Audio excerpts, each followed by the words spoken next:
نحمدہ و نصلی علی رسولہ الکریم۔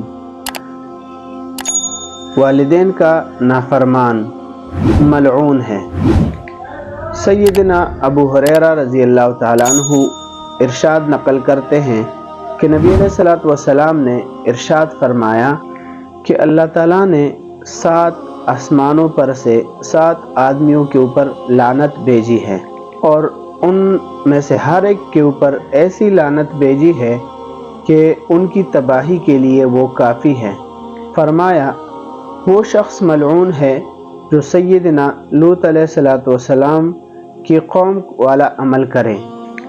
اسی طرح 3 مرتبہ نبی علیہ السلام نے ارشاد فرمایا کہ ملعون ہے وہ شخص جو لوط علیہ السلام کی قوم والا عمل کرے، اور ملعون ہے وہ شخص جو غیر اللہ کے نام پر ذبح کرے، اور ملعون ہے وہ شخص جو اپنے والدین کی نافرمانی کرے۔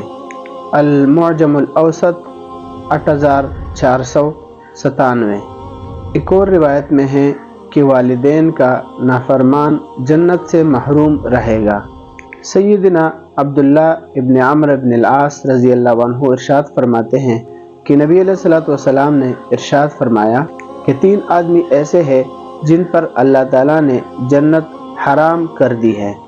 نمبر 1 شرابی، نمبر 2 ماں باپ کا نافرمان، نمبر 3 وہ دیوس جو اپنے گھر والوں کے اندر بے حیائی کو برقرار رکھے، یعنی ان کو نہ روکے۔